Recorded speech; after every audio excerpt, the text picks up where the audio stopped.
శ్రీమాత్రే నమః. పంచభూత లింగాలు అంటే ఏమిటో, అవి ఎక్కడ ఉన్నాయో తెలుసుకుందాం.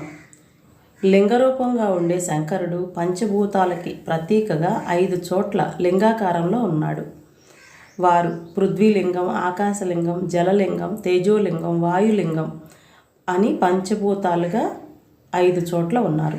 పృథ్వీలింగం ఇది మట్టితో చేసిన లింగం. కంచిలో ఉంది. ఏకాంబరేశ్వర స్వామి అంటారు వీరిని. పార్వతీదేవి ఈ లింగాన్ని ప్రతిష్ఠ చేశారు. ఇక్కడున్న అమ్మవారి పేరు కామాక్షిదేవి. అష్టాదశ పీఠాలలో ఒకటి కంచి. ఆకాశలింగం ఇది తమిళనాడులో చిదంబర క్షేత్రంలో ఉంది.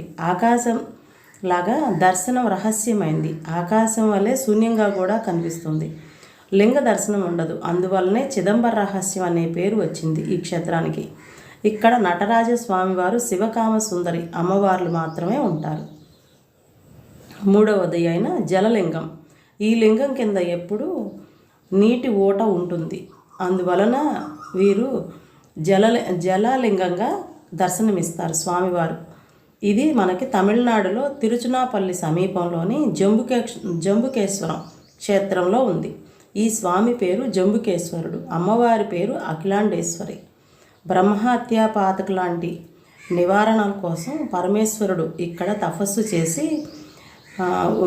ఆశీర్వదిస్తాడు. జంబూక వృక్షం కింద తపస్సు చేసినందుకే ఇక్కడ శివుడికి జంబుకేశ్వరుడు అని పేరు వచ్చింది. తేజోలింగం ఇది తమిళనాడులోని తిరువణ్ణామలై క్షేత్రంలో తేజోలింగంగా ఉన్నారు ఈశ్వరుడు. అరుణాచలం శిఖరాగ్రంపై అగ్నిశిఖ ఒకటి ఆవిర్భవించి తేజోలింగ రూప దర్శనం అయ్యాడు శివుడు. ఆయన పేరే అరుణాచలేశ్వరుడు. అమ్మవారి పేరు అపిత కుచాంబాదేవి. వాయులింగం 5వది.